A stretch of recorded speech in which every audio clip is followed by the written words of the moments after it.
Reflet d'image. L'image qui impacte. Nous impactons par l'image.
Le conseiller municipal, d'après ce que les tests nous disent, après les élections locales de 2019, ceux qui sont élus sont des conseillers municipaux.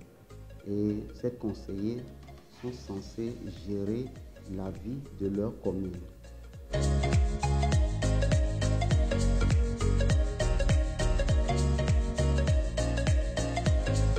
Le conseiller municipal est le conseiller direct du maire.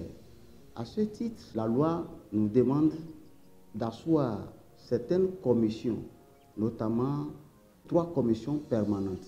Il y a la commission économique, des affaires économiques et financières et juridiques. Il y a la commission domaniale et la commission sociale. Donc, c'est les conseillers qui animent la vie de ces commissions-là. Et ces commissions ciblent la vie de la cité dont nous avons la charge. Et naturellement, chaque fois que nous allons tenir notre conseil, les conseillers font leur rapport concernant les activités menées dans les différentes commissions. Donc ces rapports sont relatifs au vécu quotidien dans notre cité. Et donc c'est à ces problématiques que nous essayons d'apporter des solutions à travers nos délibérations. Voilà comment nous fonctionnons dans notre mairie avec ici.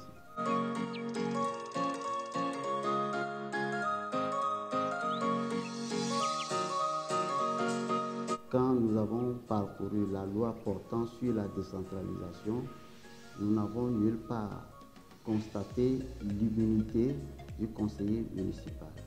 Mais étant donné que les réformes sont en cours, j'ose croire que dans les prochaines réformes, cela serait de mise. Parce qu'aujourd'hui, la loi est muette là-dessus. Donc je crois que dans les prochaines réformes, le gouvernement va débattre de ce sujet pour quand même donner une immunité au conseiller municipal aussi.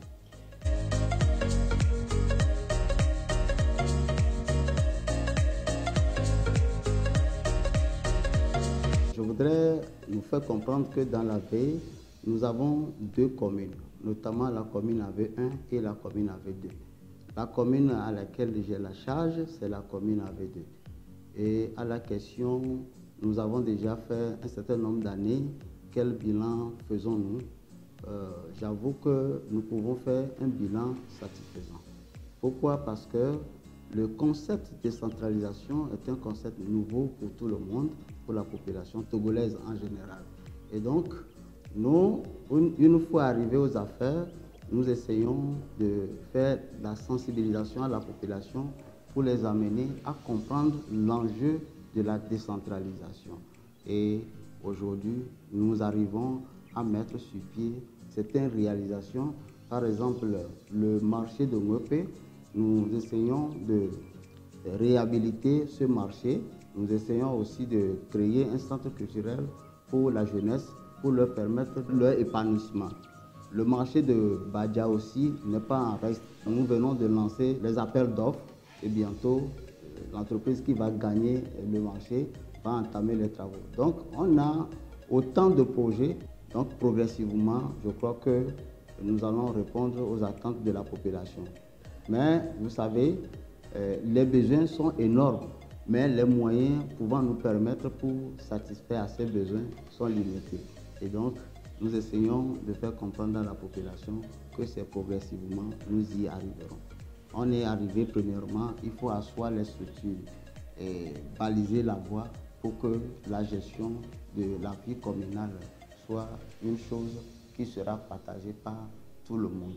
Et gérer une commune n'est pas l'affaire du maire seul, c'est avec les conseillers, la population, les chefs de canton et tout.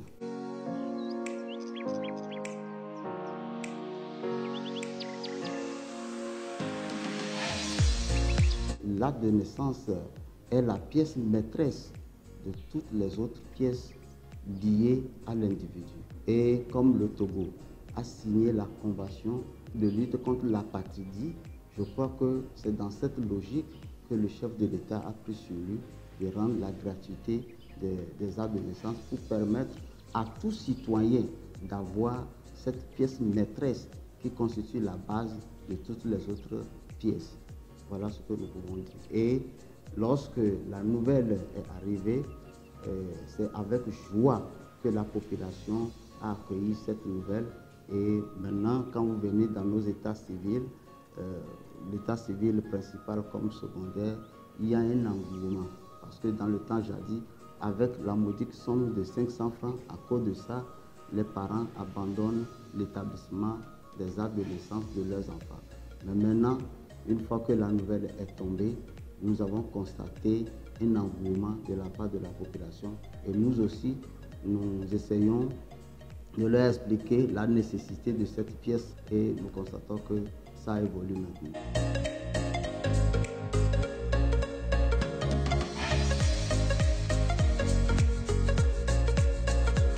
C'est un processus de longue haleine parce que chaque jour que Dieu fait, nous ne cessons de recevoir les inquiétudes de ma population.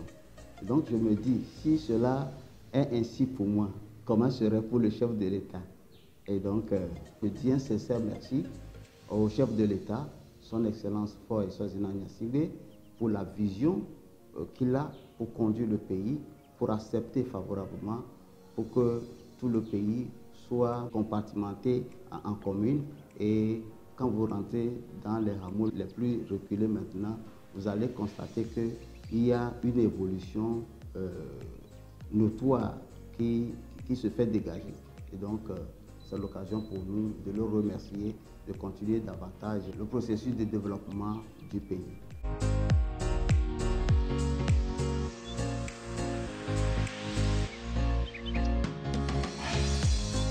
C'est de leur dire courage, parce que gérer une commune ou bien une administration, je suis le chef de l'administration, mais tout le travail ne se repose pas sur moi seul. Donc chacun de son côté essaie de faire ce qui lui revient comme tâche et que je les remercie, je les félicite dans l'abnégation à laquelle ils essaient d'assurer le travail de la mairie. Et je crois que si cela avance ainsi, nous ferons un bon score. Donc c'est de leur dire merci et que Dieu lui donne la santé. Et je profite aussi de l'occasion pour remercier le gouvernement, en premier lieu le chef de l'État, d'avoir lancé la construction des mairies. Et nous pensons que dans les prochains jours, ce serait notre tour au niveau de la mairie avec eux.